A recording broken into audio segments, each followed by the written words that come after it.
Tom R. is in the market for a Porsche 944. Budget is $17K. Should I get the best NA model I can or stretch for the turbo or S2? I would absolutely stretch for the turbo. I don't think the NA one is that fun at all. Sorry, I'm responding to something. 944, stretch for the turbo or buy a good NA one. 100% for me, stretch for the turbo. Oh, yeah. A 944 NA is just a slightly roomier Miata. Big Ben says, what is the cheapest car in your dream garage? Off-roading and see how it does. So I don't know if I would keep it on the long term, but I really want to do that. Okay. What's up, everybody? Welcome to the Smoking Tire Podcast. Today's episode is brought to you by Dylan Optics Sunglasses. You know those awesome sunglasses I'm wearing in every single episode of the show? Those are Dylan Optics, and they don't just look different. They are different. The double polarized NIR lens technology with that matte finish lens, it keeps your eyes working well in really bright sunlight. So your eyes get less fatigued and that you get less tired at the end of the day. I work out in the desert. I work up on the mountain. I'm driving, riding motorcycles all the time. I don't know what I would do without my Dylan Optics sunglasses. They have been such a good sponsor to us. We've been with them the longest of any sponsor out there. Almost 13 years we have been with Dylan Optics sunglasses, and they've just grown their business. It's been amazing. They have now over 20 frame styles and then 5 or 6 different lens colors. You can mix and match, choose your own frames, choose your own lenses, and end up with a really unique pair of glasses. Go to thesmokingtire.com and click on that Partners tab and the Dylan banner. We'll send you a free Smoking Tire t-shirt for every frame that you order. Again, that's thesmokingtire.com, the Partners tab. For every pair of glasses that you order using our link, we will send you a free Smoking Tire t-shirt. Thank you to Dylan Optics for sponsoring this program. And of course, we love Off the Record. You know what you should never, ever do? Plead guilty to a moving violation. Don't do that. That's what suckers do. That's how they get your money, not just in the court, not just with the cops, but the insurance companies too. Do not do that. Instead, call Off the Record. Well, don't literally call. Go to offtherecord.com/TST or download the Off the Record app and use code TST10. Off the Record will then set you up with a qualified attorney in the jurisdiction where you got that ticket. They'll fight that ticket on your behalf, get those points off your record. They have a 97% success rate, and if they don't get the points off your record, you get your money back. You don't pay for what you don't get, folks. I get emails every single week from people that have used Off the Record to successfully fight tickets, get those points off their record, and get back to their lives. You know what I'm saying? So, offtherecord.com/TST or download the Off the Record app and use code TST10. It's super easy. You just send a ticket, a scan or a photo of the ticket to Off the Record, and they will handle the rest. And a couple times when I've used Off the Record, I hear so little about it later that I forgot I got the ticket entirely. And then I'll get an email that's like, hey, it's been dismissed. And you're like, oh, cool. One less thing to think about, right? Offtherecord.com/TST or code TST10 on the Off the Record app. Either one will get you 10% off all legal services from Off the Record. All right, folks, on today's show, it's a crew show. Zach and I are doing the first crew show for some time. I'm talking about finally selling my BMW M3. We review the Porsche Cayenne Turbo GT, give some supplemental information after our video. We talk a lot about the book Fordlandia, about when Henry Ford tried to start a company town in Brazil, and it went very badly. We talk about the Rimac Nevera setting some amazing acceleration and braking records, and answer a whole bunch of really good Patreon questions. Everyone's got a really good spread of questions today. So, me and Zach are in the studio for a crew show. It's the Smoking Tire Podcast. Hello, everybody. Welcome to the Smoking Tire Podcast. It's a crew show. Haven't had one in a while. Yeah. We've had a lot of guests. We've not had a crew show, old school, in a couple of weeks. If I look back in my notebook to crew show topics, like I gotta go I got to go all the way back to when we did the list of cars that were named after places. Oh man, that was like 2 weeks ago. That's 4 pages back in my notebook. That's been years. It might as well have been an eternity. We have more guests coming. We got Rutledge Wood tomorrow. Yeah, tomorrow afternoon, Sweet. Rutledge talking about his Hot Wheels television show and whatnot, and David Twig next week just finished his book, Inside the Machine. Can't wait to talk about that. That reminds me, I definitely want to talk about Fordlandia, which I finished. Oh, that's right. That is a great book. But we should probably start. Oh, I've got about 8 topics to talk about today. Where can we start? We can start with the Cayenne Turbo GT, which the video went up on Monday. One of those very typical inconvenient German embargo times where it's like 3 p.m, and so not as many people see it as probably should, but it's all right. The new Cayenne is out, 2024, and it's an important car actually. Porsche sells a lot of those things. They are all over the place, and the Turbo GT. We drove one in the launch, right? 3 years ago, 2 years ago. 2021, I think we drove it. You drove one in the launch. Were you not there for that? I wasn't. Because I drove it with you at Big Tahunga and Angeles Forest. I remember very clearly where we drove it. The 39. It was so we drove it in the 39. Yeah. Yeah. And it's just insanely fast. Yeah. And the handling was ridiculous. Yeah. It was almost the same color and spec and wheels we had for this new one. Right. The new one's got a new interior. That's it's got 20 more horsepower, but when you've got 600 horsepower, how do you tell that? And it has a new air suspension, which is like magic. Yeah, it really is. Amazing air suspension in that car. 4 chambers now instead of 3. Ooh. Because I thought it went to 2-valve, 2-chamber. Right. So 2-valve, 2-chamber. Sorry. 2 times 2 is 4. Yes. Versus 1-valve, 3-chamber. Right. That's what the old one 3. was. Right. Yeah. Yes. I used the wrong. I used bad words. It's 4 is more than 3. That's what you need to know. Yes. So it spreads out sport and comfort a little bit with a little bit more nuance in between the two, and delightful. So delightful. What's really amazing is that you don't feel the air. Like we've driven some sporty SUVs where you can feel the pressure kind of change mid-corner. Even the Urus, which was very quick and agile, there were times where I could kind of feel it like firm up mid-corner. Yeah, RS Q8, you could feel it a lot. You could really feel the air suspension. And this, you don't feel it. Yeah. It's incredible. Yeah, it can behave like air when you're cruising down the highway, and then when you're like ripping the canyon, it actually hides all of that. Yeah. Which is very impressive stuff. Yeah. Really, really cool. Our video is up. The new interior, I think Porsche's done a pretty nice job. I mean, in general, more screens are bad, but they haven't really added more screens. They've taken the shifter and put it on the dash instead of being in the center, which opens up that area where the shifter was to make the climate control panel.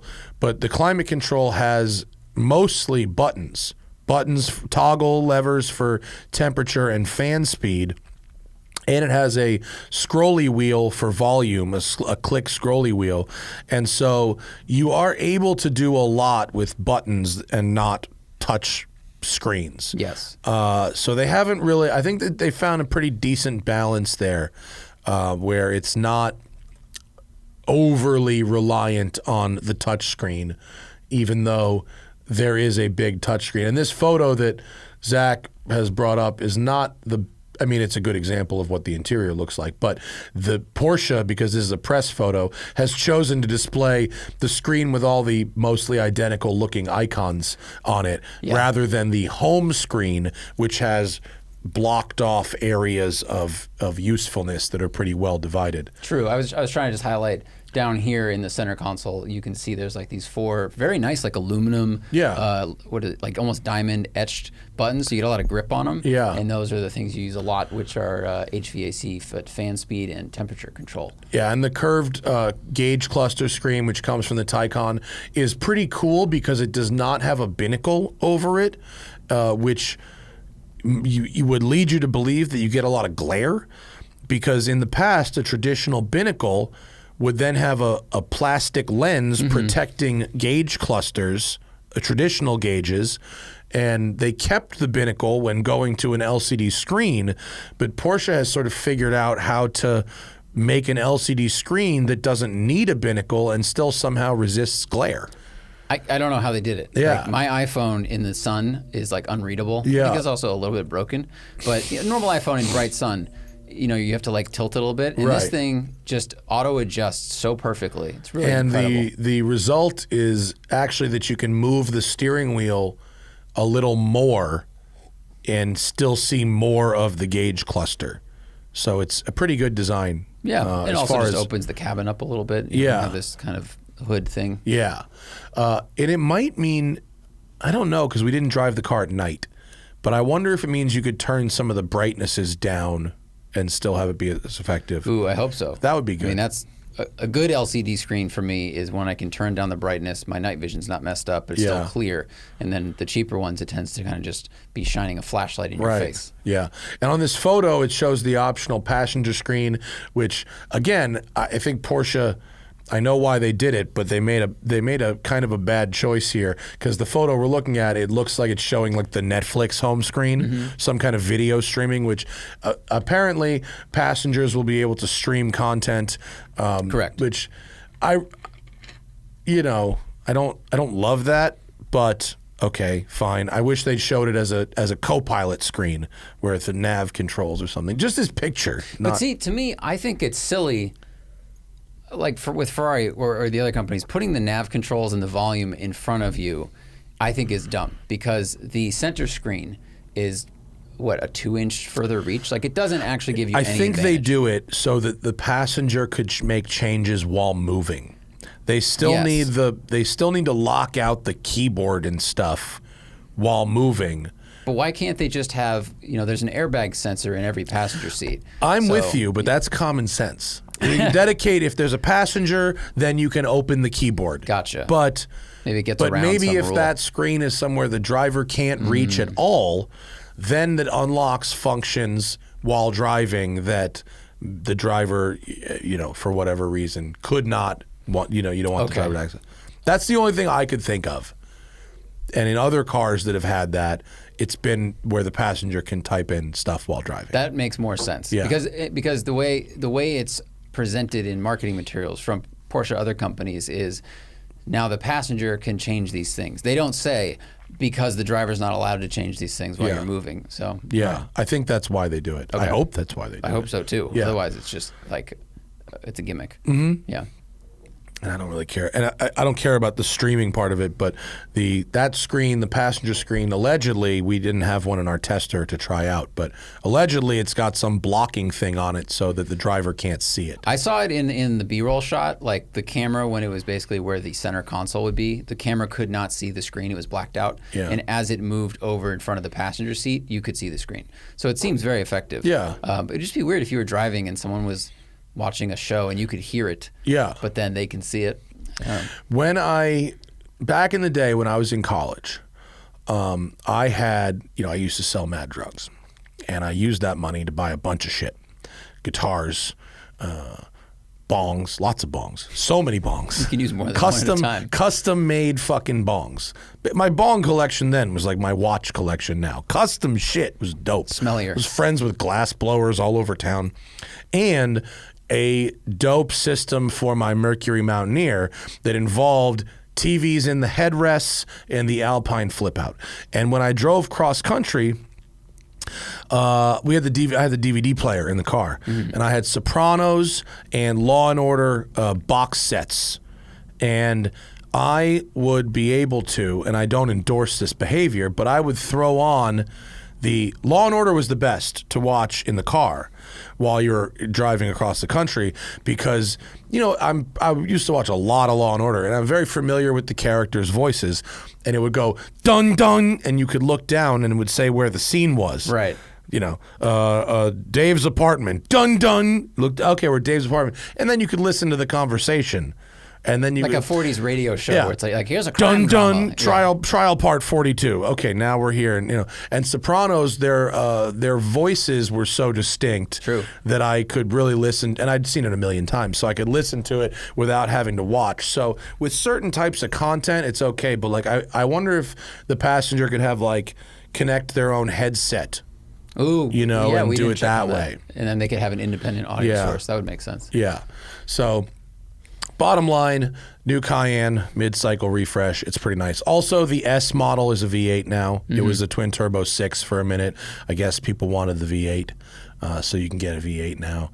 And the new hybrid, which of course my dad got like the very last 2023 hybrid that they sold at this dealer.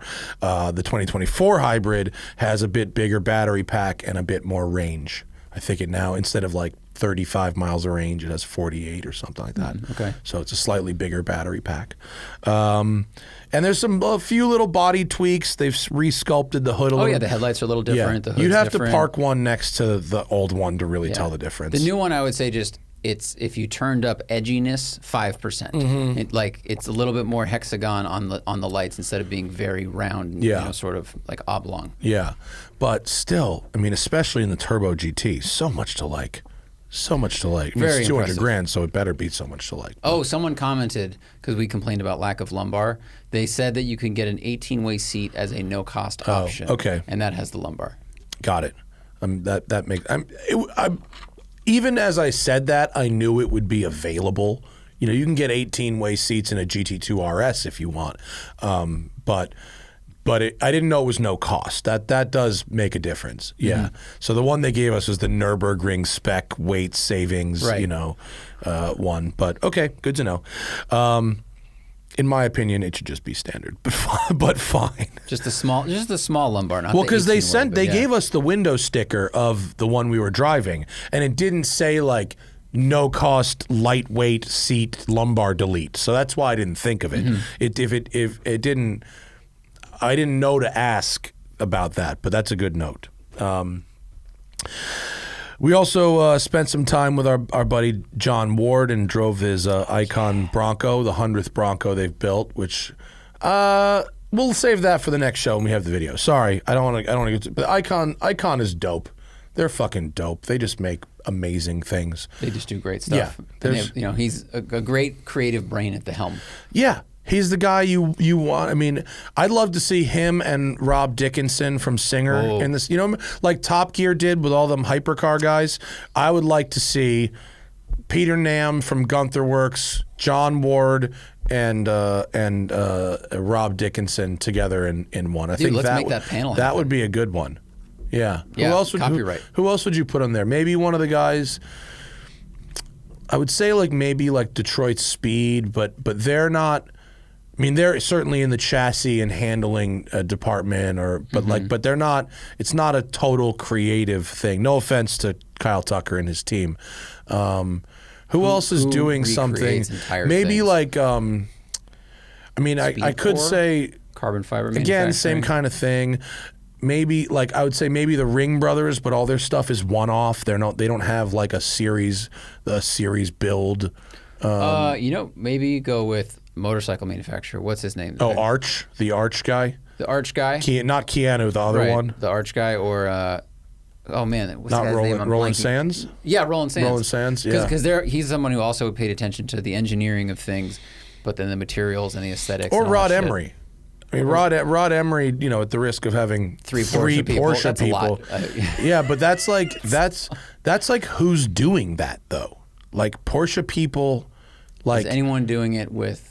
Who's doing it at that level? Anything Italian. Maybe those guys the guys who were doing the Lancia, the 037 thing. Those guys. When I talked to Henry Catchpole down in Atlanta, he said that 037 that they had was amazing. So maybe something like that. That would be cool. Throw something else in there. That would be very cool. Yeah. Yeah, we should make that panel happen. But the other guys are all in the same city. It's not I don't have to fly somebody Alitalia fucking business class. But, I could buy a fucking restaurant for a night and have the people that are in Los Angeles. That's Rod Emery's in LA. That's helpful. Maybe I'm sure there's somebody doing something with like maybe lowriders or something like that. Yeah. If someone's listening and you have an idea of someone in the LA area that fits comment. this kind of Don't thing, DM, comment. drop it in the comments. Drop it in the Sure. comments. Yeah, let's make this panel happen. And we'll talk more about driving the Bronco when we have the video, but we got to drive traffic to that bitch. Trying the numbers are good. The YouTube engagement is good. The watch time is good. But still, it's not enough to justify the amount of time and effort, especially that Zach is putting into the edits. It's just fucking not great. That, man, go watch our Polaris Razor video. Yeah, no shit, man. I mean, we haven't had a video tank that hard in such a long time. It's sitting like 24. It's just terrible. So like bad. I just. And I thought it was fun. I genuinely thought it was fun material and fun to watch. I did too. But I don't know. Maybe it's not, or it's just most of our audience, if they're into sports cars and canyons and stuff, and they see off-road go-kart, they're like, yeah, and they skip it. You just like, it's just so shitty that because of how YouTube and on-demand content works, that you just you cannot go outside your lane even like a little bit. You can't do it. The business, and it's not like oh, okay, one video tanks and you move on. It actually has a ripple effect, and it affects your other core content as well, which is really fucking unfortunate. Yeah. Well, now we know that if Polaris invites us to another thing, we'll be like, yeah, it'll be Instagram review only. Yeah, like can't do it. And it's one of the best things about writing for the magazine. And I think I said this with Paul and Todd, is like one article can be outside of the norm, and it doesn't affect the book negatively. I mean, people might skip over it, but it certainly doesn't affect whether or not people see the next article you write, unless you get fired.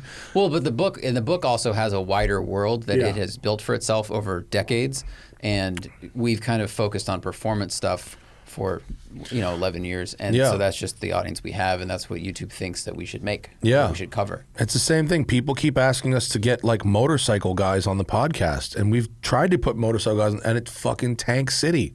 It just doesn't. And it's not, if 100 people go, no, it'll work. It's like, bro, we need 100,000 people. Yeah. Like, it's just, it's the math is so bad on this kind of stuff.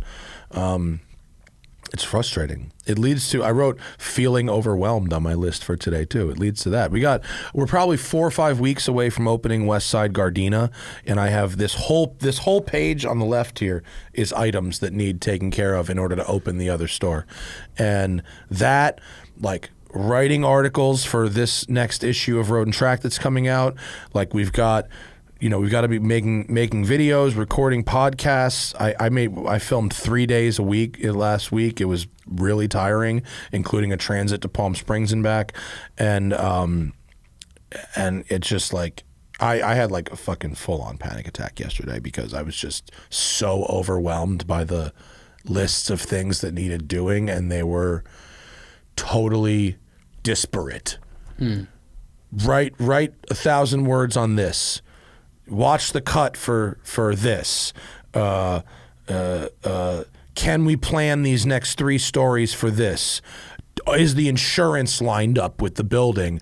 What about the perimeter wall? Is that happening? What's happening with the new staff? Like, do we need to buy, like, what furniture do we need to buy, and like decor for the new, like, all these things that just have like nothing to do with each other. So what's interesting about that, my friend Avin that I walked around Luft with, he's like a tech guy, and he was talking about something he recognized, shout out Avin if you're listening, but what he recognized with some of the high-level CEOs he's worked with, and like people that run movie studios and just like big people, is their ability to change topics like that, but be fully invested in that topic, but then not carry it with them. And it's like a muscle. Yeah, I can't do that. Yeah, but I bet you're developing a muscle that you haven't used before, at least not to this level. Maybe, I don't know. And maybe in 2 years it'll be much simpler for you.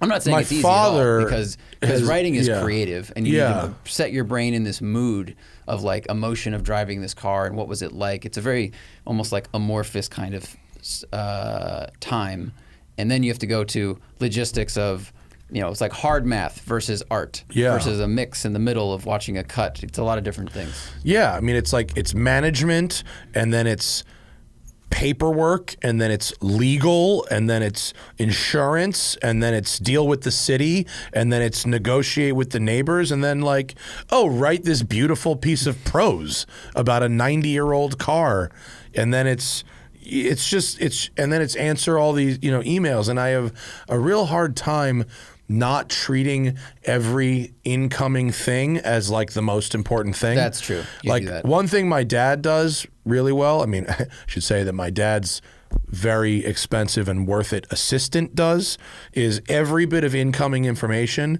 is put into one of 3 columns: today, this week, and this month. And by having that like pre-filter, he's able to like not freak out. Now I don't have someone to do that for me.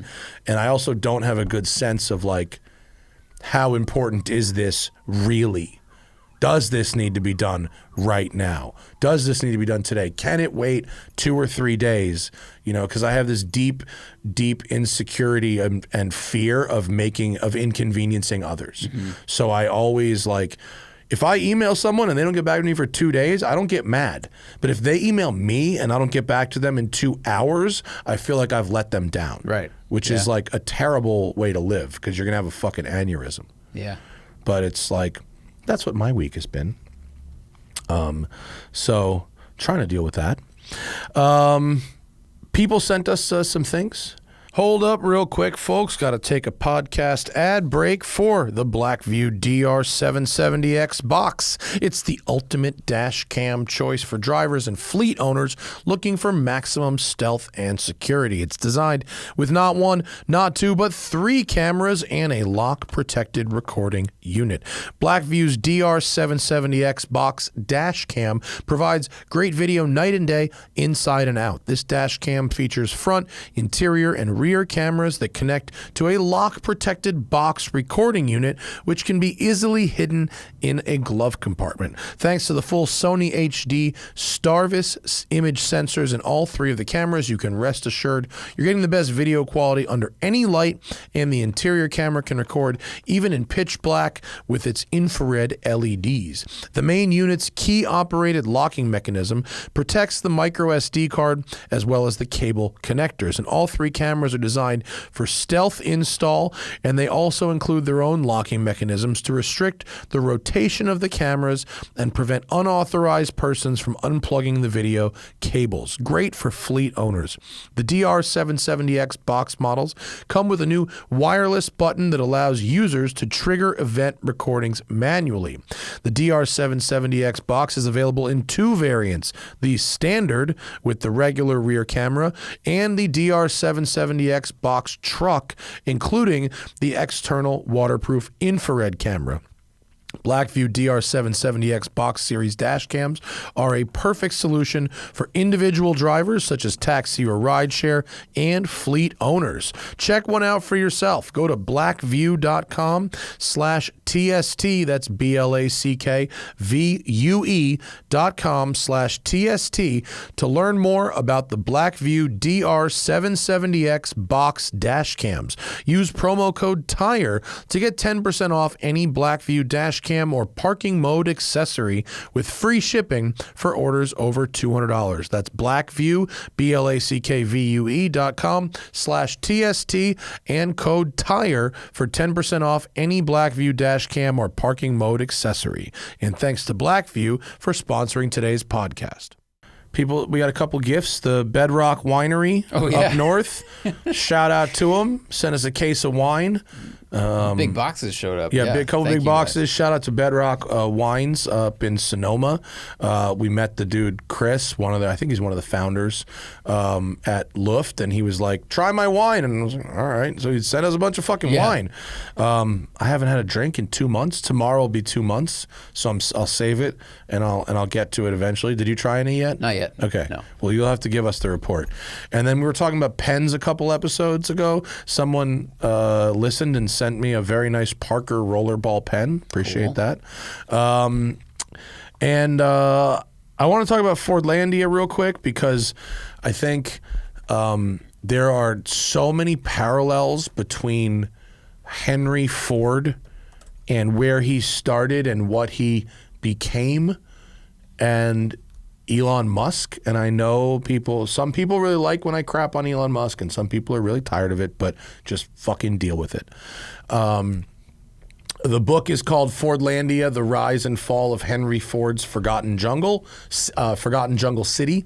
The idea is that Henry Ford, before there was synthetic rubber, Henry Ford wanted to bring all production and sub-production of everything they needed to build Model Ts and Model As in-house. They wanted to not just make their own cars, but make their own parts, make their own materials to make the parts. So he had steel mills, and he had forests for lumber, and he wanted to make rubber for tires, make his own tires. And he was pals with Firestone, who consulted with him on and said that, well, the best rubber is in Brazil. Got to go to Brazil to get the rubber, the trees. And so he decided to set up a city in Brazil on the Amazon River. He never went there himself. He would send people, and they wanted to build a city to cultivate rubber. And in the Amazon, rubber is cultivated in the wild. So there were these traders, locals, natives, Amazonians, Brazilians, some tribal, some a little more, I don't want to use the wrong word, but from the city? Okay. Some like a little more Portuguese type Brazilian, and some like fully tribal.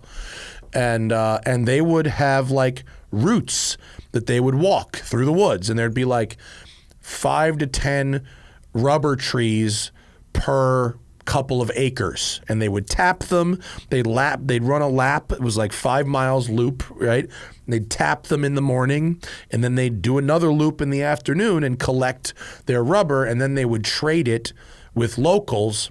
There was virtually no money. They traded the rubber for food or supplies or whatever. It was this kind of barter system. Right. And Henry Ford was super determined, because he had tamed the industrial process and done this $5 wage thing, that he could go down there and tame the wild civilization, right?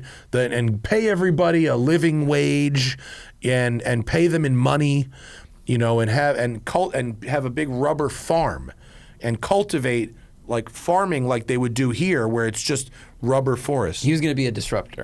Yes. Right. And boy, did he not know shit about rubber. And boy, did he not really care to find out. And from start to finish, it was a complete disaster. There's something called leaf blight, which is a disease that rubber trees get. And the rubber trees have evolved to be separate. That's why there's only a few of them per acre growing naturally. He tried to crowd them in. When you plant them all together, they all get fucking sick and die. So he tried to orchard it. Yeah. So other people were a little smarter. They snuck the seeds out of Brazil, took them to China and other places in the Far East where that disease doesn't exist. And so you could plant the tree, because the disease comes from the insects and the other local funguses and shit that are in the region. It's not inherent to the tree itself. It's just that this fungus or whatever the disease is eats that tree, and it jumps from one tree to the other when they're next. So when they're spread out, they're fine. But he planted this big fucking 5,000 trees, and they all just keep dying. Died, right? They all just dying over and over. It's like a fire. They're all just dying. Wow. Yeah. And so, but the trees, this guy snuck these seeds out of Brazil, went to China and Vietnam and these other places, and they're like just fine over there. But Henry Ford like kept digging in that his heels and trying, and it became, even after it became very obvious that they weren't going to be able to make any money doing rubber, rather than cutting his losses and going, you know what, this was a bad business decision, he viewed it as a cultural mission to spread this sort of American puritanical, no drinking, healthy diet, exercise, to spread Fordism, which they actually called it, that way of life to these uncivilized people in Brazil. causing them to lose money. A bunch of people died. There were worker riots. There was tons of disease. They never made any fucking money. The city, the remnants of the city are still there, and a few people do still actually live there. But, and the reason I know, you know, by the way, Henry Ford was also, that was I think the power station and their water tower that's still there. So they did build, there are photographs and there are paintings, like they did build houses and a dining hall and a dance hall. They built a You can build stuff, but building the community and society is the real challenge always, you know, or changing it. I mean, nobody, like it was up, the community was like upriver by 50 or 60 miles, and there's like a wet season and a dry season, and in the dry season the fucking river gets so shallow that it's like impassable by the big boats. Nobody like thought about that. You know, like, no, they couldn't ship out because it was going to be, oh, well, we're going to clear the trees to plant the rubber thing, and then we'll mill the wood and sell the wood back to Detroit, and there's a whole secondary business there. And the ideas were there, but none of them were thought through, and none of them were like, wait, can we do this? Is it feasible? Is the wet season different from the dry season? How are the bugs going to affect this? How's the humidity going? And like, it was this just such presumptuousness of I can tame anything. How hard could it be?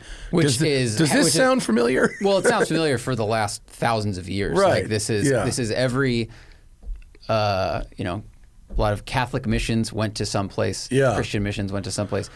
Sometimes religious, sometimes not. But anytime someone has tried to conquer something, that's what has happened to a lot of them. They're like, oh wow, what's malaria? It's like, well, half of you are dead. That's what malaria is, you know. Or what are tigers? Like tigers eat things. So in this, it was just like he was so confident that he could do it, and then once it became obvious he couldn't do it, rather than cutting his losses and going, okay, that was a bad business decision, it then became this mission for the future of humanity, and which brings us to the present day and stuff like what Musk is doing with his crazy shit he's saying on Twitter. And, you know, rather than accepting that this has been a money-losing business and maybe he shouldn't have done it, maybe he should get out, maybe he should just bring in a team that knows what they're doing to run it. It's a cause.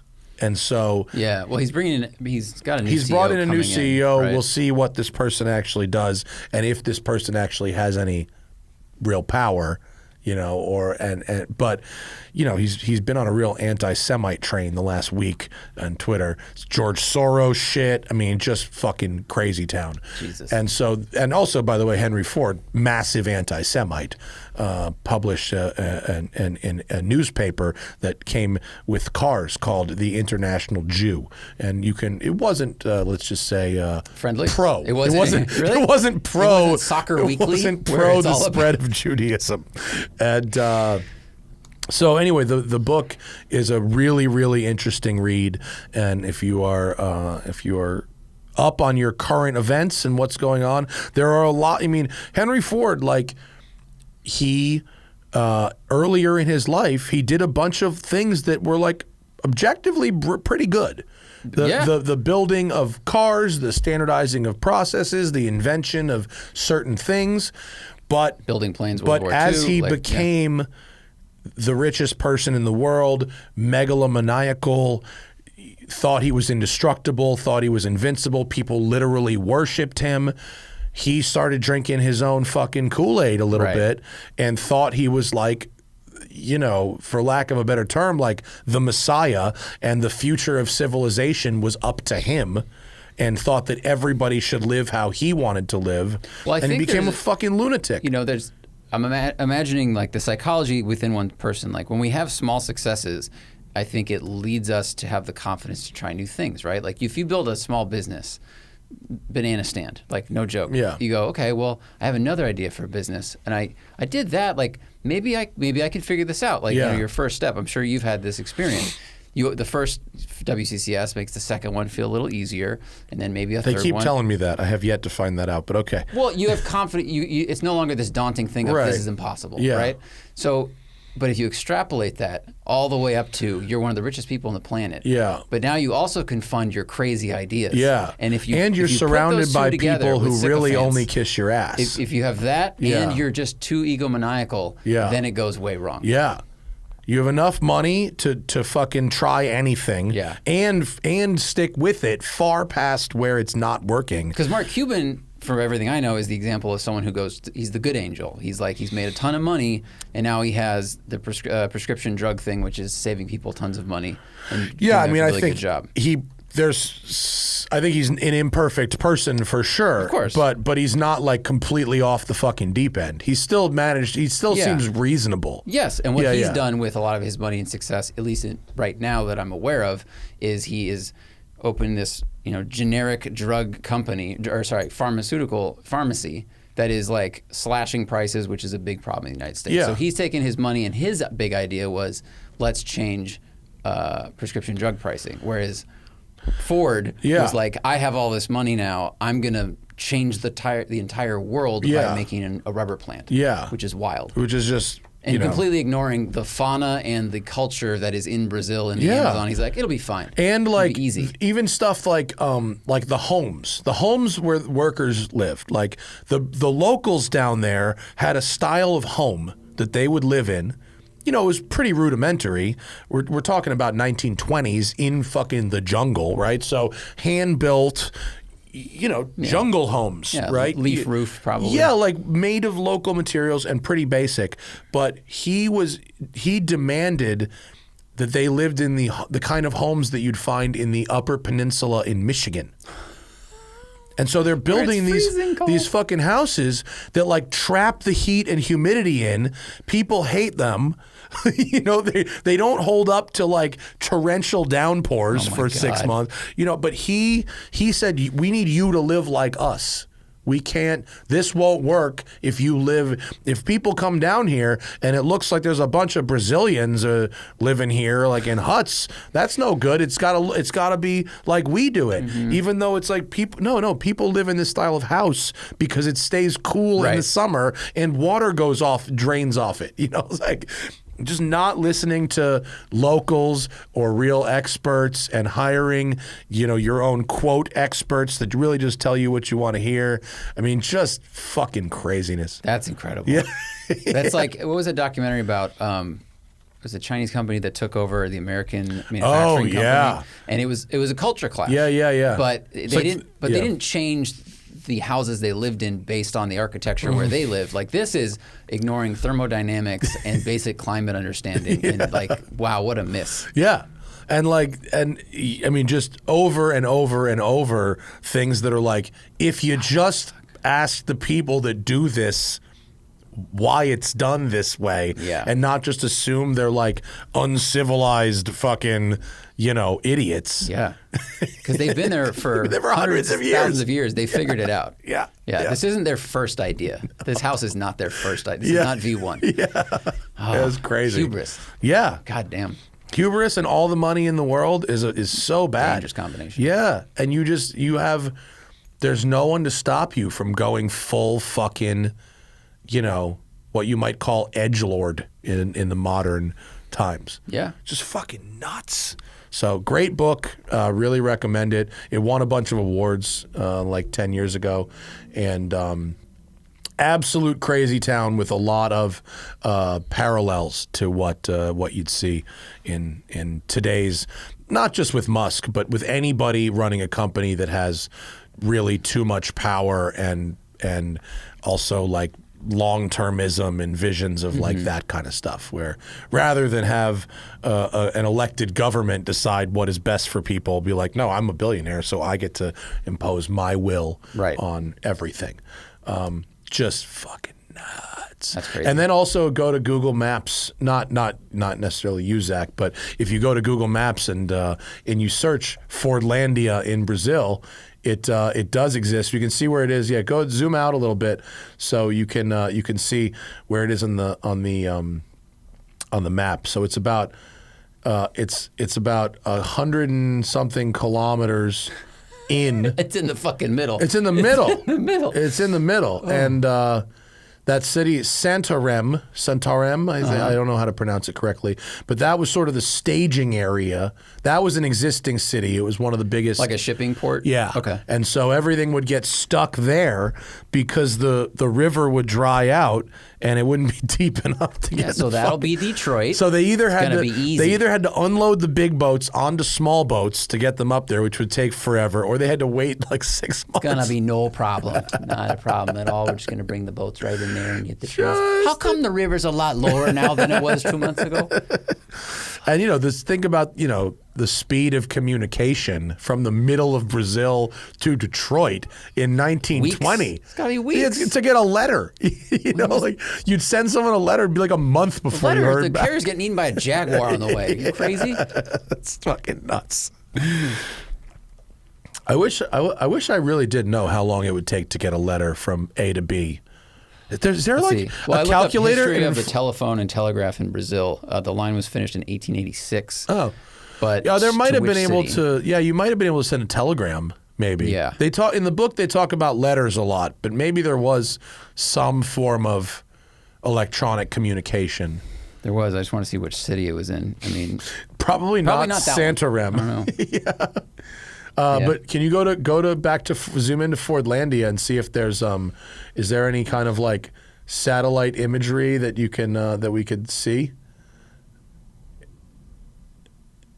Let's go to the satellite. Oh, so you can see if you zoom in, there are some homes and can you get street view?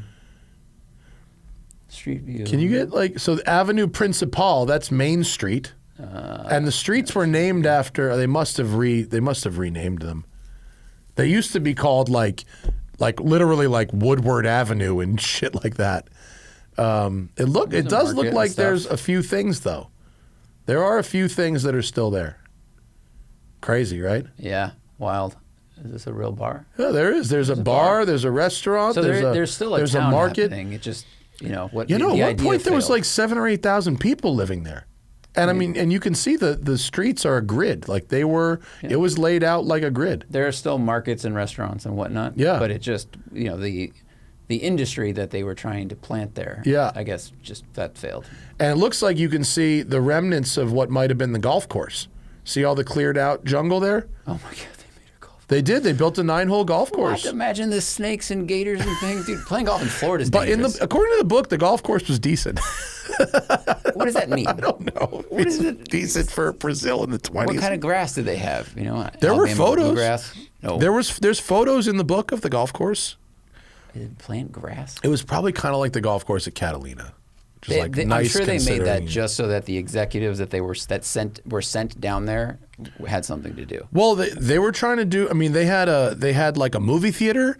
They had a dance hall. They had universal life. They had because they sent a lot of Americans down there. Yeah, it wasn't just for locals. So they wanted to export for American shit down there as well. That was part of the deal. Yeah, because if you send people down there, you have to say, by the way, there's going to be all these cool things. And and despite that, by the way, there's many accounts of people being like, this place sucks. This is really boring. Yeah, it's really hot. Yeah. Mm-hmm. And there are some people still alive who were like kids down there. Oh, look, look at the bottom of the map. Antigo Campo de Golf. That's ancient golf course. There's the photo. So look pull up that photo there. It looks, and pretty well manicured. It doesn't look bad. You are a glass half full. This is a black and white photo that. Yeah, but it looks like a golf course. It doesn't look like a jungle. It looks like it was laid out by. Yeah, but we can't tell what the rolling speed is like on the grass. The greens were rolling 12, dude. The greens were fire. We don't know. The black tees, it was hard as shit, I don't dude. see a sand trap. The pro tee, the PGA went there in 1927. Yeah, good book though. I liked it a lot. I recommend it. Should we talk about Rimac? The Nevera set 22 performance records in one day, and if I read the press release right, 23. Oh, it was acceleration and 22 others. Excuse me. That was I read the. It was acceleration and braking. Performance targets, and apparently if I read the press release correctly, it did it with one car on one charge. Oh, wow. Which, granted, a bunch of these could be done at the same time, right? You can do 0 to 60, 0 to 100, 0 to 200. That's one run. That is totally true. You know, so there's the chart. Go down. I saw it there. That's the chart. I think, is that an email? Oh, never mind. This has them all, but it's very small font. Let me see. Oh, it's in the press release. Shit. Well, okay. it's like zero. The big ones are 0 to 60 in 1.74. Quarter mile in 8.25, which is crazy. 0 to 100 in 3.21 seconds. Yeah. That is wild. And then 0 to 200 in 10.86, which is, I think, two seconds quicker than the Hennessy Venom GT did it. 10.8 is like what a Turbo S runs the quarter mile in, right? Yeah. That's about 140 miles an hour. So this will be doing 200 when that is. Wow. And 0 to 250 in 21.86, which is crazy town. And there was also the 60 to 130 time, which is what like a lot of tuners like to go by. And if you're in like the 5s or 4s, like that's a really fast car. The Calvo Viper which was the fastest accelerating car I've ever driven, was I think 3.7. This was under 3. The 60 to 130. And the Calvo I think it was Viper was 2,000 horsepower. 16? Yeah, and it was on slicks. This is on street tires. All-wheel drive though. All-wheel drive, right. But it was 2.9 something. That honestly makes the Calvo more impressive than it already was. The fact that it's in the neighborhood. Yeah. 0 to 60 to 0 in 3.99. Yeah, that's insane. Now, Wow. I think the what do you call it? The McMurtry Spearling may have that beat, the 0 to 60 to 0, but still. Shit, can you zoom in on that image? What'd you do? Wrong. You fucked it up. There we go.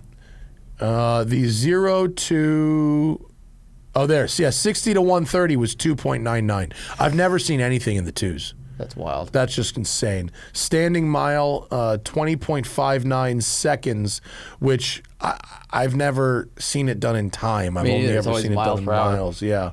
It did a half mile in 12.8. That's crazy. What? 0 to 400 kilometers an hour in 21. I mean, I think you nailed, like, so many of these are just from 0 to something. Yeah. If you do 0 to 250, and you break all the records on the way. They're errands on your way home. Yeah, they probably only had to do 5 or 6 different runs. And, as they did say, the Nevera, the performance does not drop off throughout the life of the battery. So you can get full power until the battery's dead. They said you could do it over and over they said 30 quarter miles per battery. Whoa. So that's amazing. It's a lot. Yeah, it's a bunch. Does it have to like cool and set itself up like a Model S Plaid or? No. I mean, I don't know what would happen. They told me when I drove it that if you ran 10 quarter miles back to back, they would all be exactly the same. It doesn't need to do a thing with the suspension like the Model S Plaid. And if it was like really hot out, maybe it would have to do some type of cooling cycle. But they said there's not supposed to be any degradation in power or performance if you do back-to-back runs. Cool. I did 2 back-to-back and they were exactly the same. But really amazing. Yeah, it's just nuts. But I'm not surprised because I drove this fucking thing and it sucks your eyeballs into the back of your head. And if you're gonna be the fastest, you might as well be the fastest at everything. Yeah. I mean, it's also the fastest electric car in terms of outright top speed. Oh yeah. Yeah, first electric car to cross 250, which is crazy. So fast. Yeah, that's extremely wild. Did you see this? The Toyota dealership got basically. A lot of people have discussed why is Toyota not putting more money into EVs, and a dealership got a letter from the factory, and then the dealership sent it to Jalopnik. But basically, the 3 reasons are things that we've kind of assumed, but they listed them out as an official thing. So Toyota says that the 3 barriers to widespread battery, can you zoom in, electric vehicle adoption in the U.S., critical minerals. Yeah, we've been talking about that. More than 300 new lithium, cobalt, nickel, and graphite mines are needed to meet expected battery demand by 2035. That's exactly what the guy told me in Germany last year. Told not just me, everybody. The guy whose job it was, he worked for a lithium mining company. And he said to meet those goals by 2035, we would need 30 new mines per year globally, which basically that's roughly what this math is. Wild. And without the pace of mineral mining and processing will not keep up with demand, creating an imbalance between raw materials and final production. I agree with Toyota based price a lot. Based there. Number 2, charging infrastructure. Only 12% of public chargers are fast chargers, taking 20 to 60 minutes to get to 80%. Most public chargers take anywhere from 8 to 30 hours to charge. To meet the federal ZEV, zero emission vehicle sales targets, 1.2 million public chargers are needed by 2030. That amounts to 400 chargers per day. The pace in 2021 was around 50 per day. In addition to the 28 million private EV chargers are needed. That is That's a lot. A lot. That is a lot. And without I mean, we would need an infrastructure spend on the scale of the interstate system. Yeah. You know, in the 40s. 400 per day. Yeah. I mean, the pace is eight times what we had in 2021. Yeah. Which means you need, let's just ballpark 8 times the investment. Yeah. It's not like the numbers are small in 2021. And then the third reason I really appreciated was that affordability, because they say the average transaction price for a non-battery EV is $48,000. The average transaction price for a battery electric vehicle is $58,000, and it's just more expensive. Yeah. I mean, all these things make so much sense. Like, I don't know why people keep throwing shade at Toyota for not getting on the bandwagon, because I feel like they're correct.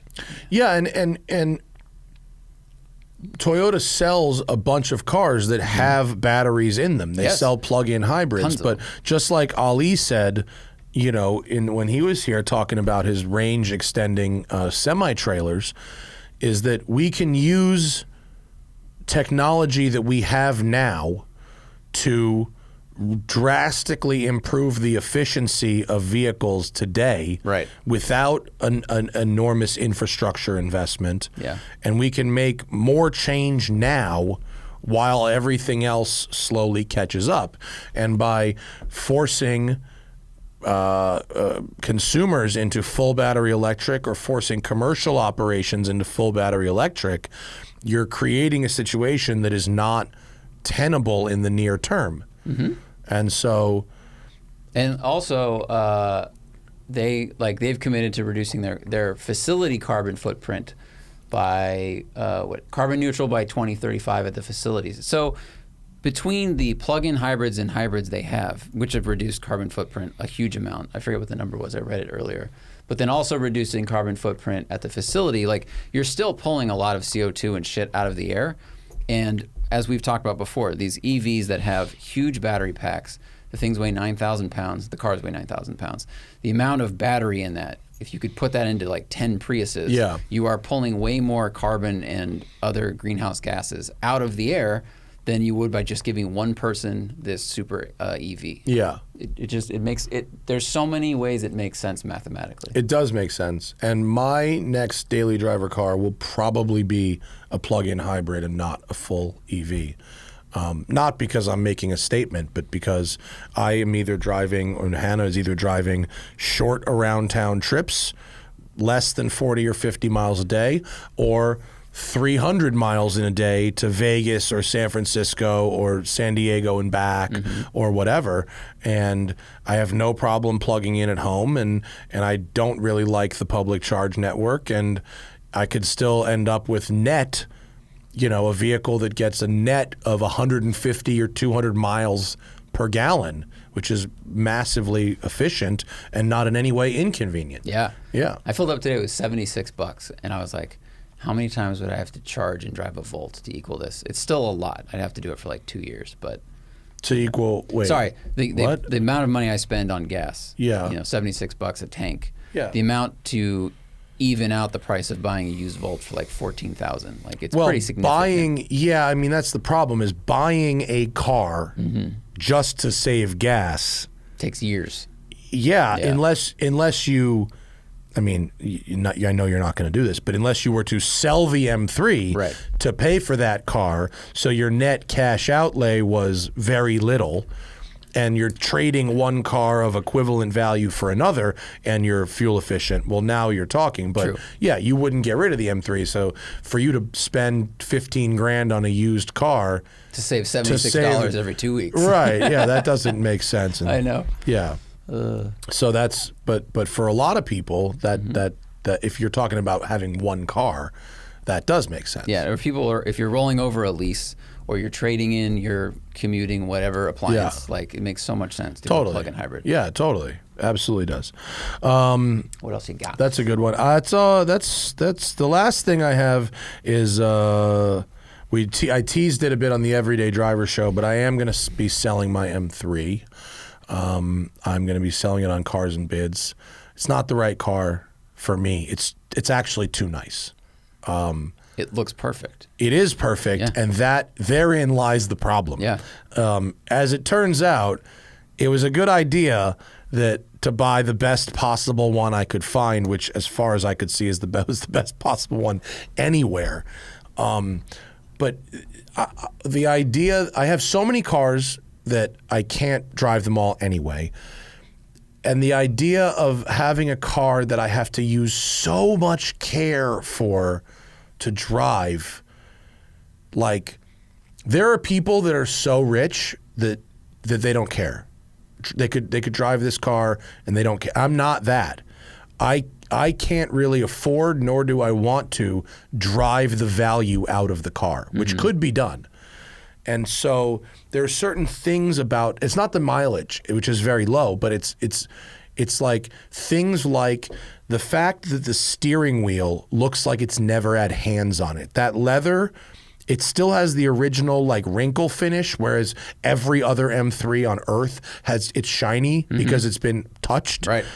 And so seeing that being so mint, I don't want to, I touch the wheel like with my fingertips because I don't want to rub that off.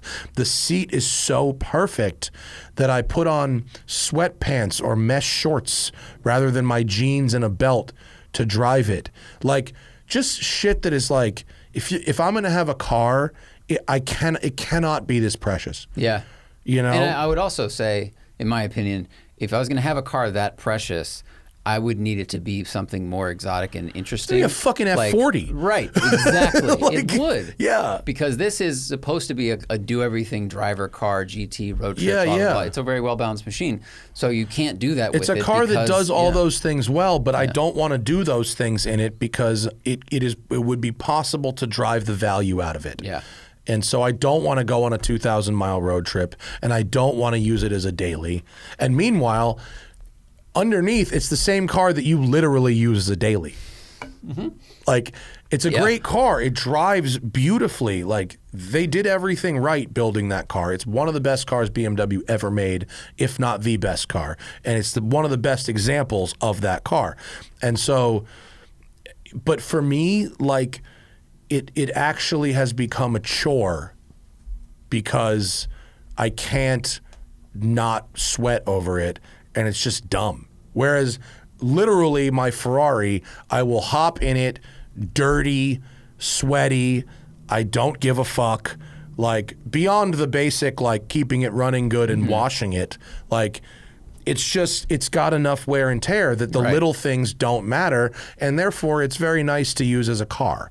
And so like for this, like the experience of driving this M3, like it's nice, but it's like a pretty normal experience, you know, if most of the time. Like I know what, like it would be nice if I had the foresight to do this 10 years ago and daily it like you have, and then I really would have gotten the value out of it at the time. But to buy one that's, you know, very expensive and very mint condition, I can't enjoy it, and so it's got to go. And the value's gone up a lot, so it makes it even harder to. Yeah, I mean, I paid a lot of money for this car, so I'm hoping to get out of it for what I'm into it for. I'm not looking to make a profit. Oh, I thought the market on these was up like 80%. Not since a year ago. Oh. I mean, and not, I mean, probably since 5 years ago, but not since 1 year ago. I mean, it would be nice if I made some money, but that's not the point. It's just like, if I get out of it for even money, like that will be fine. I think you will. I hope I will. And Doug is going to come do a little thing with it with me, and we're going to do it on Cars and Bids. I'm happy to be working with those guys. They've been a lot of fun. Like, no shade on any other auction site. I love Randy. I love Bring a Trailer. But Doug saw the car and was like really excited, and so we're gonna do it down there. If someone is listening to the show and doesn't want me to auction it and wants to make me an offer for it that I can't refuse, I will entertain offers. They got to be pretty strong, but you know, oh, by the way, to store a car at WCCS, like, yes, I built this place so I could have a bunch of fucking cars, but there's an opportunity cost, and we're sold out, and we have a waiting list. And my car that I'm not driving, taking up space here that I could sell to somebody for $800 a month, you know, there's an opportunity cost there. True, although that goes out the window if you replace it with something. Sure, but we're not thinking about that. Okay. We're not thinking about that yet. But it's too bad because it is so nice to drive. It is such a nice thing. And considering it's like just a silver M3, every time I take it out, people are like, "Whoa!" Which, like, it looks like a museum piece. Dude. Yeah, I mean, it looks brand new. I've been to the BMW like Skunk Works. It's actually thing, nicer and it than looks theirs. that silver. Yeah. Well, no, they had their wagon concept. Oh, that yeah. is the deepest silver I've ever seen in my life. Oh, yeah. And your car is as clean as that. Yeah. So anyway, if you really want it, if you're a BMW freak, this is the one to have. It's not cheap. It's a Dynan S1, and it's been through EAG's full fucking program. Only 1,000. I put 1,000 miles on it in a year and 8 months. That's it. So it's going to Avis Autosport next week to get an oil change and just a once over before I sell it to make sure it's fresh and good to go, because the last thing I need in my fucking life is somebody going online going, "Matt sold me this car and it turned out to not be exactly what he said it was." I don't have that kind of fucking time. So the car will be delivered perfect, and yeah, that's it. We must have some Patreonage. A lot. Patreonage. Patreon.com/The Smoking Tire Pot. Holy fuck, we cannot do all of those. There's 5 pages of these. We will try. We'll get through as many as we can, and we'll save the rest for the next cruise show. I have a limited amount of brain power right now, as I discussed earlier in the show. Of course, patreon.com/The Smoking Tire Podcast. Get our show without ads. Get our show ahead of everybody else, and ask us and our guests questions that we will read on the air. Here we go. Kurt says, what McLaren will be the best to purchase in 5 years? The F1. Listen, fucker. No shit. Let's go with which turbocharged McLaren. Their cars get better in terms of quality every year. Yeah. But out of warranty McLarens are scary. They have a bad reputation. They are scary. Properly, which is unfortunate. Yeah. So I'd much rather have a 7 Series than a 5 Series car, for sure. Because at least then the performance may justify the cost. I would say the Senna, because I think of the modern ones, it's the most collectible, rare one. Even though I'd rather have a 765. I'd rather have a Speedtail than a Senna, but and a 765. 765 Spider. A 765, yeah, because the rarity of it could justify residual value probably, and it's just mental. Well, it's like an RS. Yeah, you know, so mental. Yeah. Lucas says, what if anything will I replace the M3 with? Nothing in mind right now. We're trying to simplify and add lightness to the collection. And I don't know. For a minute I was thinking about those C3 Corvettes, but then that went out the window. Didn't last. Chris N., watch question. Getting married in December. Want a nice watch I can wear to the wedding and keep for the rest of my life. $6,000 to $7,000. Don't mind slightly used as long as it has box and papers. Just FYI, general advice. If you're talking about something you can keep for the rest of your life, box and papers don't matter. Box, I mean, the papers, if it indicates that you've got a warranty coverage, that's one thing. The box doesn't matter. The only person that cares about box and papers are the person you're going to sell it to. So, like, I have bought watches with box and papers. I bought watches without box and papers. It's money in, money out. You spend more for them, but, like, if it's not a watch where that paper gets you a transferable warranty, save your money and don't fucking bother. Leaning towards Omega Speedmaster, but curious what else I'd recommend. I mean, Speedmasters are great. The only concern I have, as I've said over and over, water resistance is pretty minimal with a Speedmaster. It'll survive your hands washing, doing the dishes. It'll survive a shower. I would not wear one swimming. I just wouldn't. It might survive. It might not. But I just wouldn't wear it swimming. I mean, same thing. Let's see, $6-7 grand. You could get yourself a Rolex Oyster Perpetual. It's a lovely watch. It's not a chronograph, but it's durable, will last you the rest of your life. You could get yourself a Tudor Black Bay. You could get yourself a $6,000 to $7,000. Lots of Breitlings in that area. Breitling makes good chronographs. You could probably get a Zenith El Primero. They're pretty cool as well, a little different.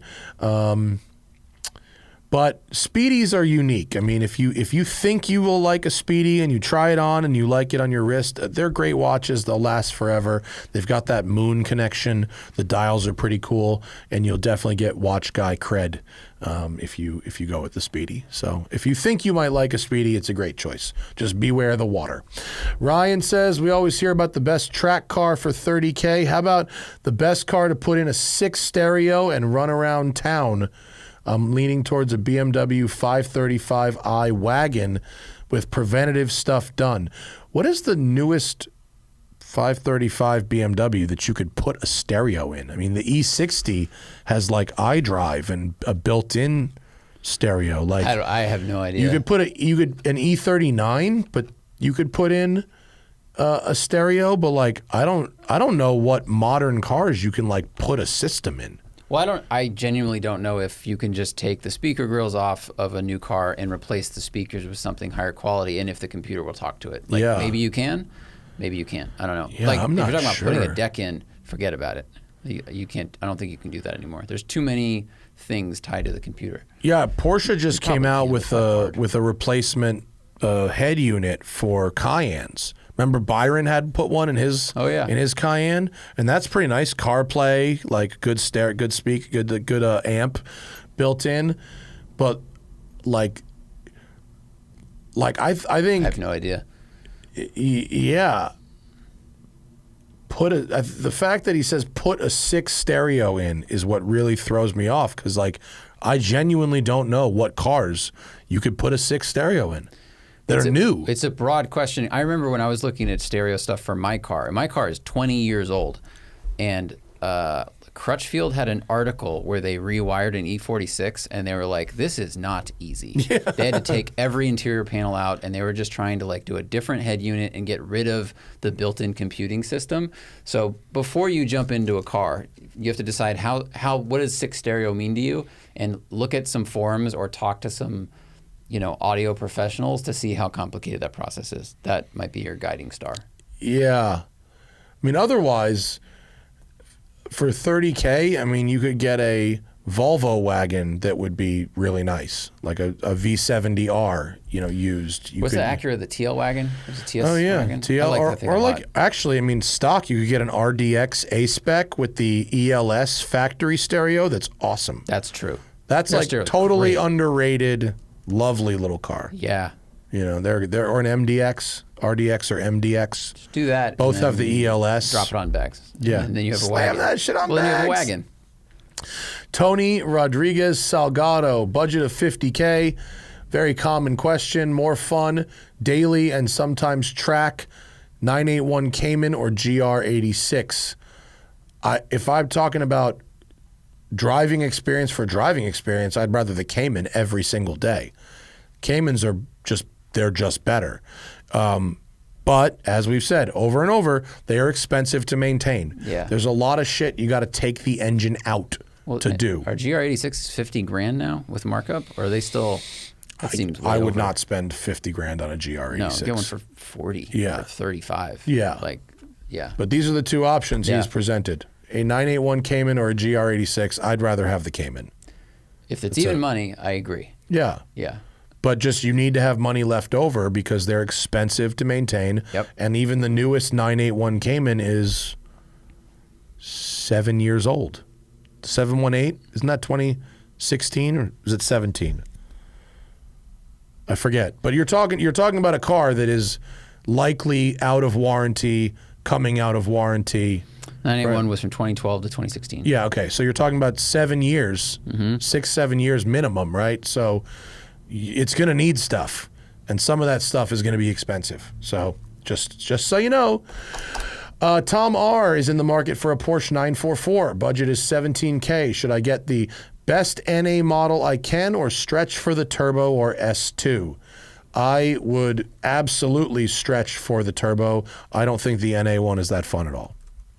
Sorry, I'm responding to something. 944, stretch for the turbo or buy a good NA one.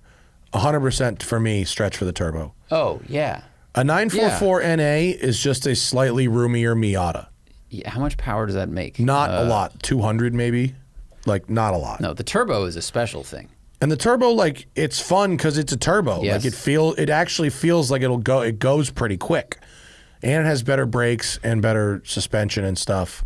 Wow. But, I mean, someone in the forum says that with the 2.5, you're getting 130 or 140 horsepower. Yeah. So I mean, that's not good. No. Yeah.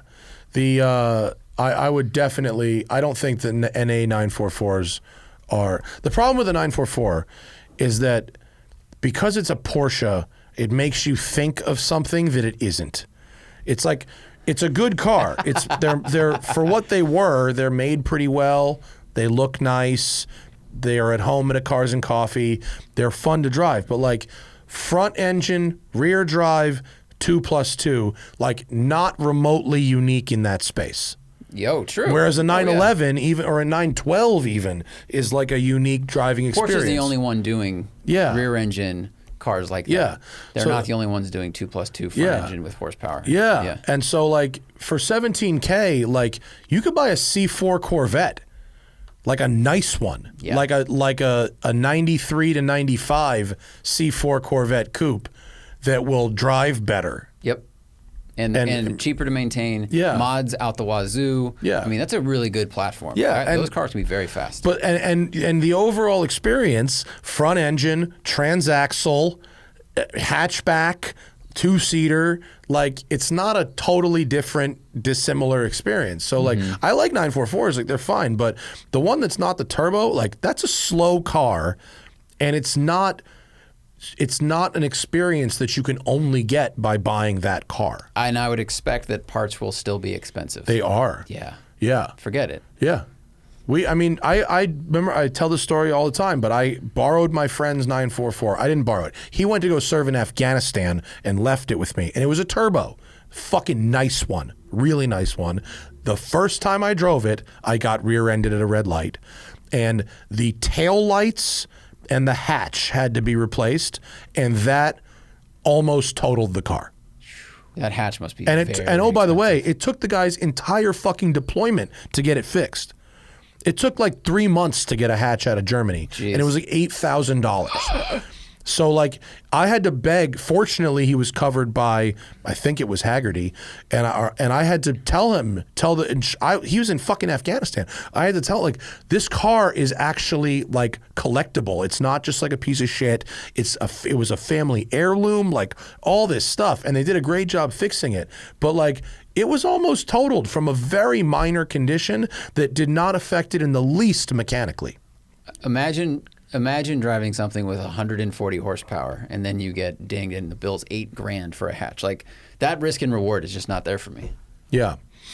Thomas Wilkes, a lot of words in this one, but the bottom line is it okay to lowball my dad? I love it. He's got an 03 996 C4S that I've had my eye on since he bought it.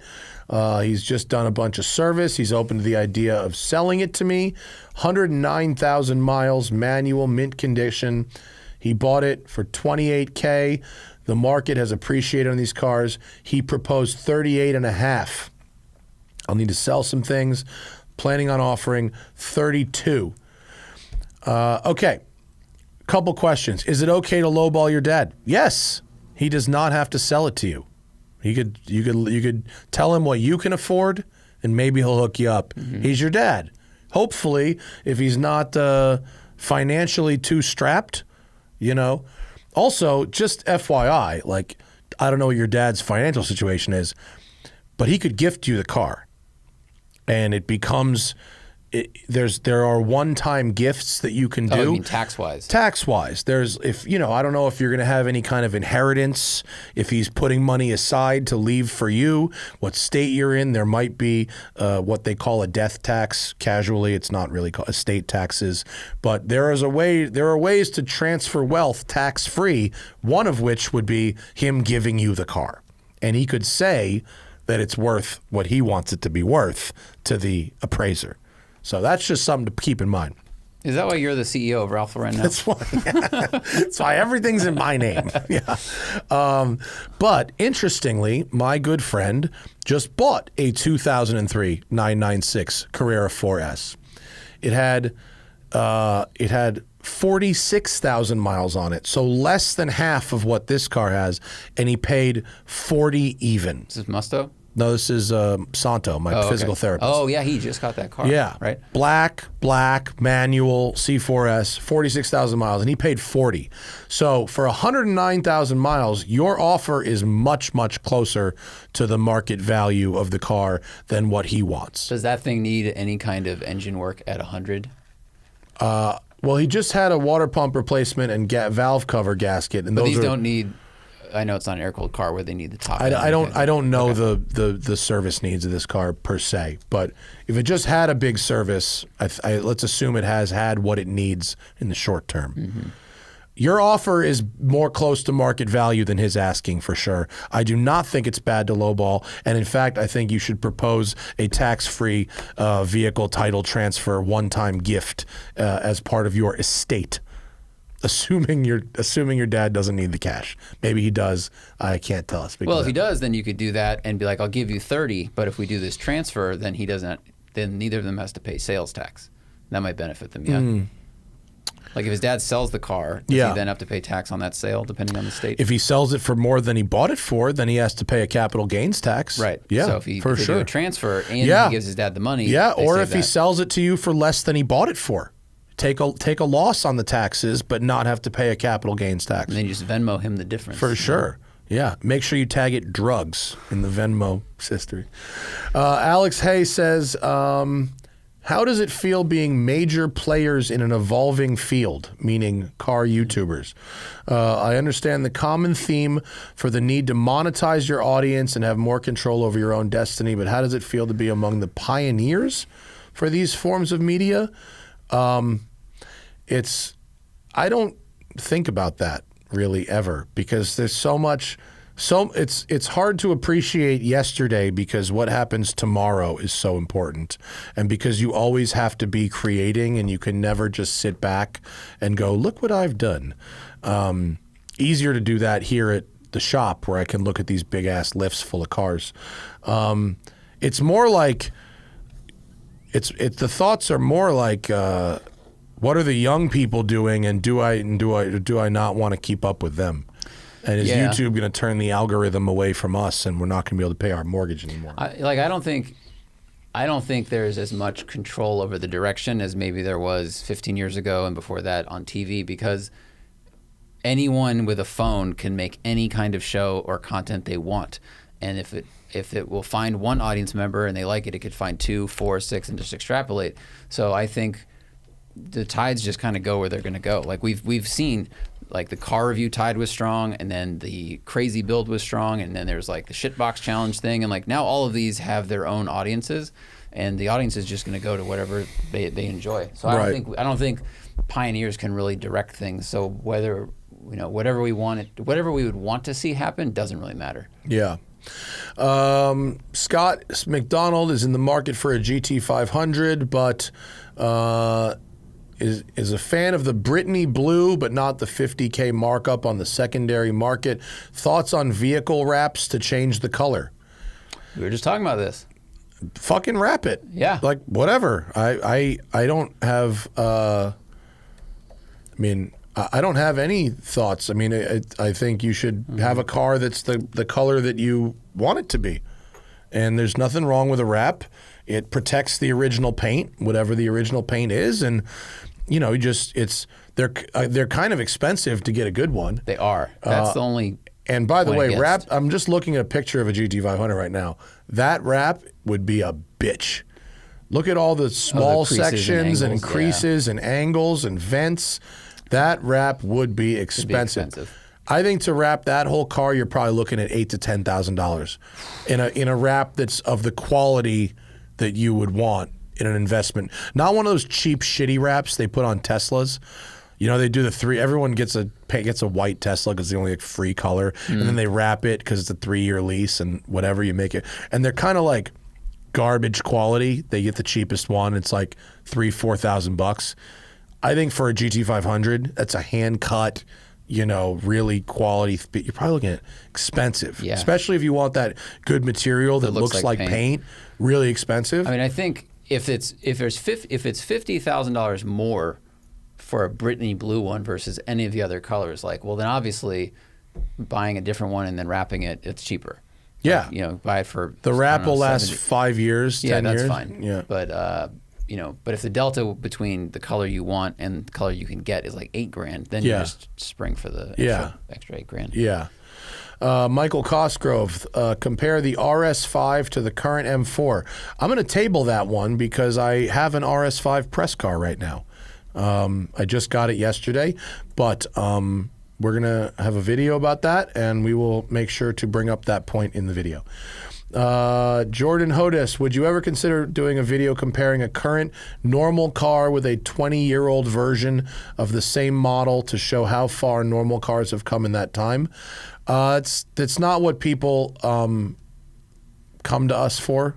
It's just there's no videos take time and energy, and just because we enjoy making them, we don't make them for fun. Like Camry versus Camry, as interesting a story as it might be, I think it would die. I mean, Jordan does say this would be SEO death. So you are right. It would be SEO death for us, and so we would not do it. Yeah. But someone should do it. I'm sure they have, actually. It would be so awesome if we had so little to do that we could make videos for fun, but I don't have time for that. I got to pay the mortgage, bro. My girlfriend, Adrian says, my girlfriend drove my 04 GX. I assume that's, does that, Lexus GX? Is that probably what that means? She said she felt every little thing on the road, and now her 2018 Cruise feels broken because lack of feedback. I don't know what's going on. Do you think they can ever re-engineer the feedback into cars like the exhaust sound through the speakers? Well, your Lexus GX will have hydraulic steering, whereas a Cruise will have very cheap electric power steering. So a Cruise won't have the kind of feedback, right, that you'll get through a hydraulic steering in a Lexus GX.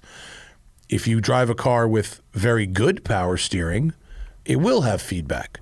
Like put her in a Porsche or something like that. Yeah, and so they do have the feel back into cars. It just happens more at the higher end, and most people at the lower end don't really give a shit. I mean, I don't want to generalize, but they kind of don't. Yeah, that's a cheap hatchback. That's meant to be transportation. Yeah, that's it. Yeah, if they can get feel into it, good. If they can't, oh well. Yeah, there are other small cars that have better steering feel. If she wants to buy something, maybe like Hyundai, their steering feel is pretty good. The Honda Civic SI has great steering feel. If she wants her next car to be a Civic, like that might, the Civic Sport, Civic SI, like that has better steering feel. The Cruise isn't a great example of good steering feel. It's not a bad car, but yeah, other E-Pass systems do have good feel. We should ask Tuig this question. Okay, we'll save Mo Betta Beretta. We'll save that for the Tuig show. Okay. Joshua Lamson said, I got to do my first ever on-track driving lesson, and I had a great time. And I was curious if we had any tips on getting the most out of your time with an instructor. I found it was really challenging trying to internalize what the instructor was telling me and implement it into my driving, especially the instructions given while driving on the track.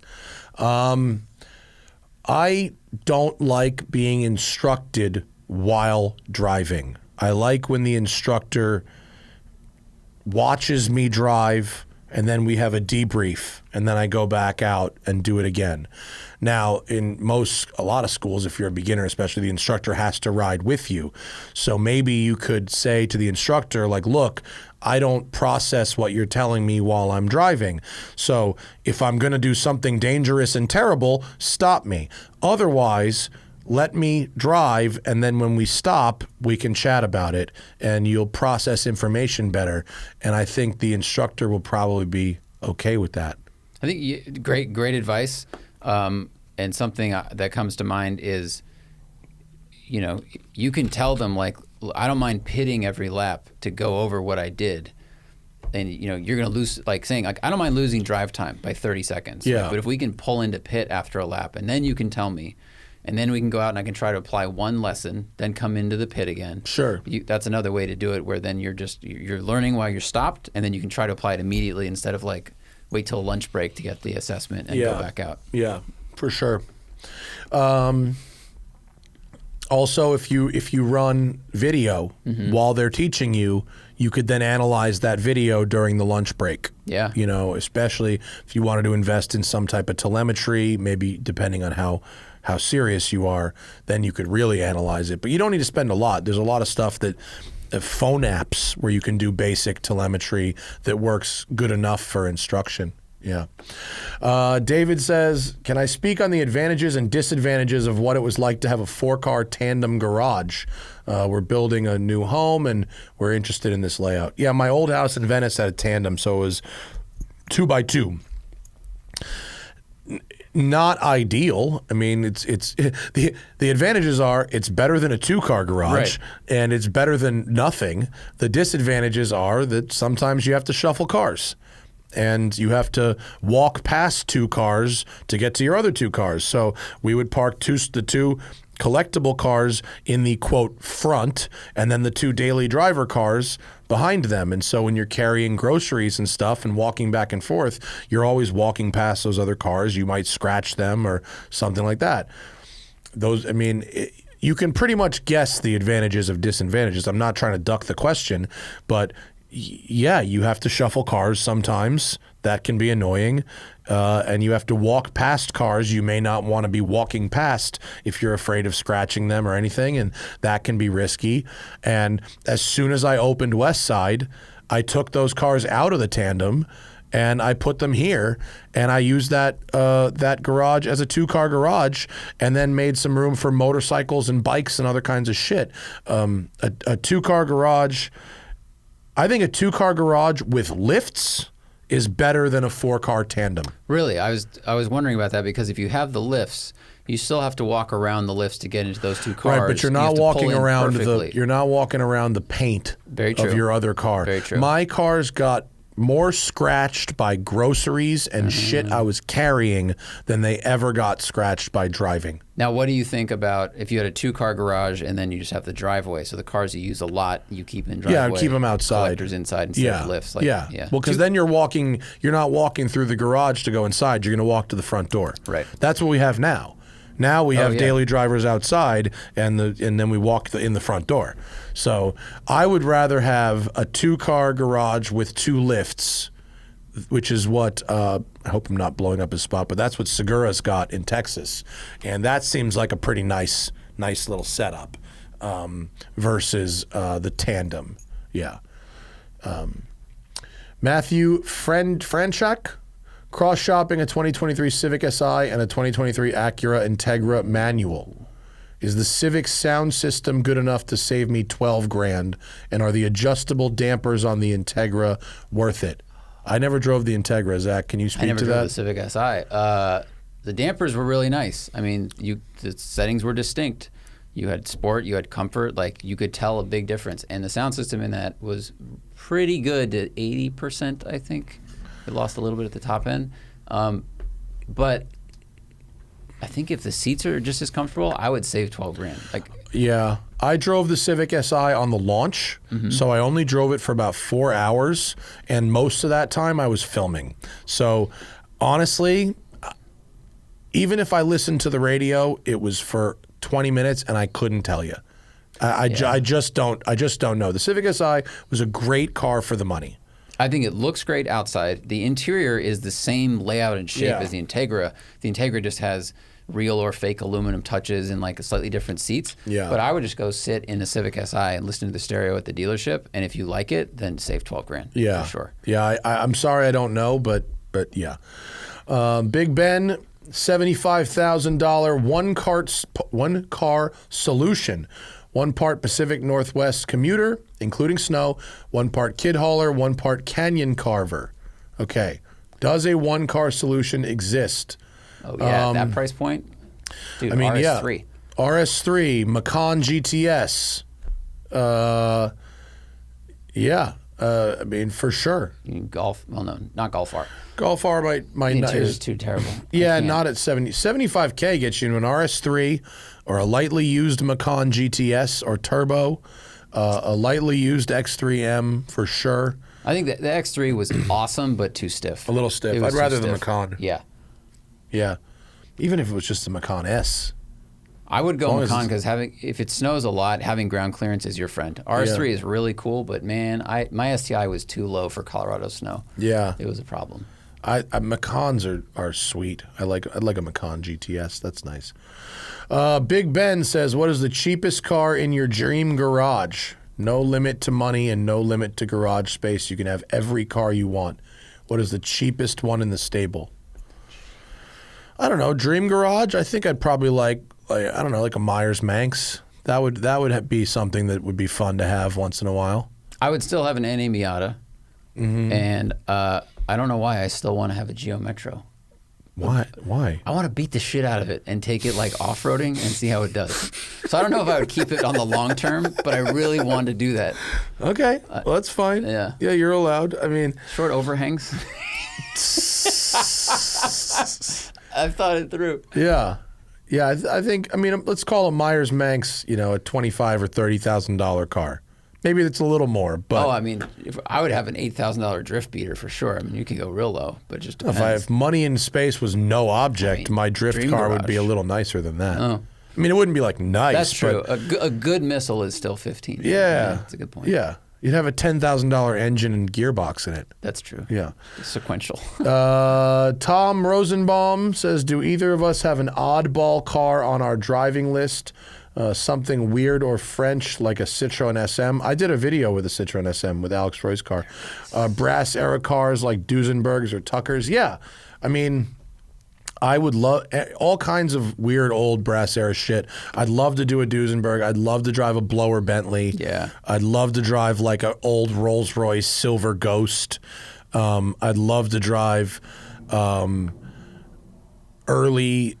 Early Alpha 8C, the early one. Oh yeah, the 6C or 8C. I drove the 8C Persang, the one from like 1925 or something. Old Indy race cars. Style stuff is cool. Yeah, I have a story. It might be up today. Go to roadandtrack.com. I think it was going up today. My story about the Le Mans Bentley, the Eddie Hall Bentley. Did they post it today? Keep going. No. Not up yet? Motherfucker. Maybe supposed to be. It is not up yet. Okay. Well, it'll be up in the next couple days, my story about the 1934 Bentley that Eddie Hall raced the 24 Hours of Le Mans solo in 1950. That was a amazing car to drive. Really, really cool. I'd like to drive a belly tanker, one of those weird things. Those weird land speed cars? Yeah. I don't want to land speed it, but they seem just really strange and fun. Yeah, yeah. Okay. Let's do 2 more. Okay. And, all right, hang on a minute. I have to look up who this is. Okay. Okay. Prashant wants to confirm that his girlfriend's mom, black women loving frozen berry metallic. Yes, he had same experience. Black women love frozen berry metallic. It's a very interesting thing. Let's see. Ivan Capote said, I mentioned to Johnny that there were no objectively better cars due to each person's perspective. What are driving dynamics that many consider objective but are or are not? I mean, quantifiable things. Yeah. Right? I mean, if it's skid pad, slalom speed. Yeah. 0 to 60, like those are objective. Like in the case of the Lamborghini Sterrato, let's just use one example. In my opinion, that is the best Huracan. Why is it the best Huracan? Well, in a lot of ways, it's the best because it's the worst. It has the lowest grip on asphalt, meaning it has as opposed to the regular Huracan, it probably has a much lower skid pad number, but the gray area that happens in between grip and slip is much more flexible, and you can feel the body roll. You can feel the tires begin to give way. You can feel right where you're on that limit of adhesion, whereas the STO with our compound tires are grip, grip, grip, grip, grip, grip, gone. And it's much easier to slide. It's slower in a straight line, but the ride quality is better. It's not as the lap time would be slower around any track you put it on, but I'd rather take it on a road trip because it's such a smooth and lovely ride. So that car is in many ways objectively worse, but I like it better than any other car they're making right now. So I think there were a lot of people when I posted pictures of the Sterrato. They were like, oh, great, Lamborghini made a car that's just average at everything. Well, that's someone who's looking at objective numbers and going, well, it's not as fast as this one in a straight line. The lap time is slower. The grip isn't as high. But they're ignoring a lot of the subjective factors that make almost everyone who has tried that thing basically universally go, oh, no, this is actually the best one. So I think where it gets murky, like he says, what are things that are considered objective but are not, is like if a new generation of a car is much bigger, then it's objective. It's just, okay, the number is larger, but is that making the car better? That's when it turns into a subjective assessment. Yeah. You know, for some people it might be better because it has more room, but it's less flickable or it feels too big to park, shit like that. The Aston Martin V12 Vantage with a paddle-shifted gearbox accelerates in the 60 and quarter mile faster, but the manual one, or any Ferrari from the 2000s. Right. The F1 system was objectively better in instrumented testing. But worse to use. But why is the stick more collectible? It's better by being worse. So there's that's kind of what we mean. All right, we'll save the rest of those for the next show. My brain is about 5 minutes from hitting the end of the line. Thank you for all our patrons for checking out today's show. Appreciate it. We're back for the live people. We're back tomorrow, Thursday, with Rutledge Wood. I can't wait to see him. Yeah. Did we have him in studio? Never had him in studio. We had him remote once, right, during COVID? Correct. Yeah. It'd be great to see him. Yeah. Rut's the fucking man. And that'll be a lot of fun. And please go watch our Cayenne review. Please go watch our Polaris Razor review. It's fucking fun. You'll enjoy watching it, even if you're not into those Watch things. it, please. And we'll see you tomorrow. Bye.